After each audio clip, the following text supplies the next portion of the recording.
Baik, saya mengawali cerita tentang desain besar olahraga. Ya, desain besar olahraga nasional ini dari perintah dari bos saya, yakni Presiden. Saya ini kan pembantu beliau. Di satu ketika pada saat peringatan Haornas yang ke-37, beliau memberi arahan dan sekaligus memerintahkan kepada saya untuk melakukan sesuatu. Karena kerisauan Presiden, beliau ini risau. Kalau bahasa anak-anak muda sekarang, kira-kira galau lah melihat bagaimana sih kok 267 juta lebih penduduk Indonesia, tetapi kita tidak mampu mencapai prestasi yang membanggakan, walaupun sekarang sudah ada. Nah, apa yang terjadi sekarang ini? Kalau kita lihat prestasi, kita bangga dengan prestasi kita di Olimpiade Tokyo. Kemudian Paralimpiade yang sekarang ini sedang tanding. Apakah itu hasil dari pembinaan yang terdesain? Saya berani katakan itu tidak. Itu adalah prestasi-prestasi yang kita dapatkan by accident. Kalau bahasa anak-anak sekarang, nemu.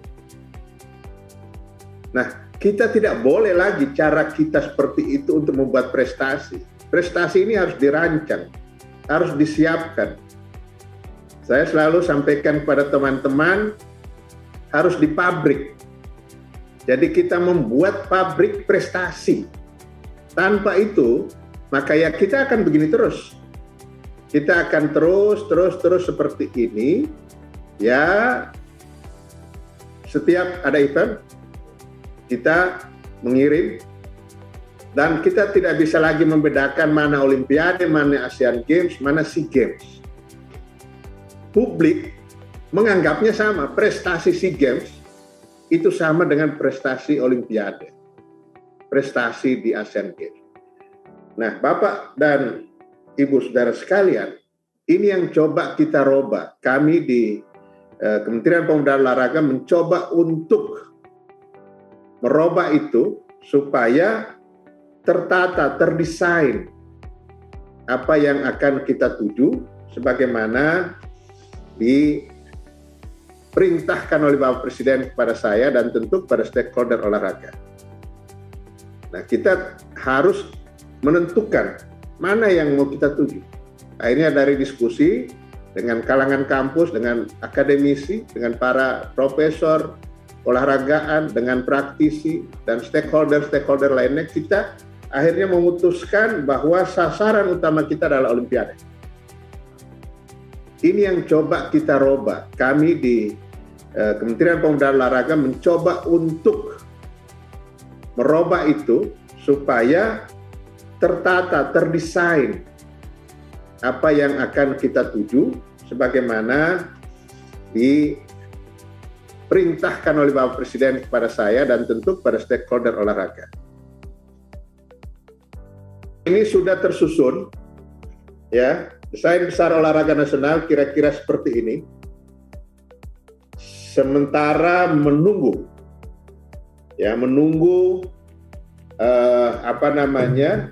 payung hukum, nanti akan dipayungi oleh payung hukum peraturan Presiden, Perpres, sedang beredar di kementerian. Kementerian yang terlibat di sini sangat banyak. Jadi jangan ada berpikir bahwa ini semua akan dikerjakan oleh Kemenpora. Tidak mungkin. Anggaran Kemenpora tiap tahun itu sedikit banget. Sekarang kami hanya punya 1,7 untuk 2021. Belum lagi nanti kena potongan-potongan. Jadi tidak mungkin mengerjakan desain besar olahraga ini. Nah, bagaimana caranya? Akhirnya tentu kita kerjasamakan. Salah satu yang membutuhkan biaya besar itu adalah pembangunan fisik. Nah, pembangunan fisik kami tidak kerja. Saya minta tolong ke teman di Kementerian PUPR. Itu ada, dan kita sekarang ini melihat contoh contoh yang ada di Ajinomoto Jepang. Kira-kira seperti ini, yang kita akan buat sekarang di Cibubur. Jadi Cibubur Training Camp. Jadi semuanya ini akan kita pusatkan nanti di Cibubur dan kita meniru yang punya Ajinomoto Jepang. Jadi yang ada di dalam desain besar olahraga nasional ini dari hulu sampai ke hilir, termasuk melihat apa saja permasalahan-permasalahan yang di olahraga kita. Saya selalu menyampaikan kepada teman-teman, prestasi ini harus di pabrik. Prestasi ini harus buat pabriknya. Nah, pabriknya apa? Desain besar olahraga nasional ini. Ibarat pabrik gula, kita butuh lahan, kita butuh tanaman tebu, tetapi lahan dan tebu atau talenta saja tidak akan jadi apa-apa kalau pabriknya, prosesnya tidak. Itu kira-kira perumpamaan yang sederhana. Kenapa lahir desain besar olahraga nasional?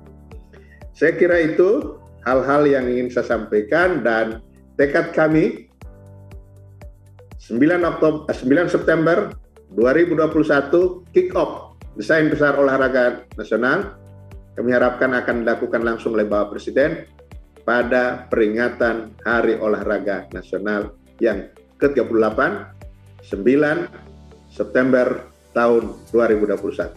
Dan mudah-mudahan ini akan mendapatkan dukungan dari berbagai pihak, baik tingkat kementerian, lembaga, tingkat pusat, provinsi, kabupaten, dan kota. Itulah sebabnya payung hukumnya adalah Perpres.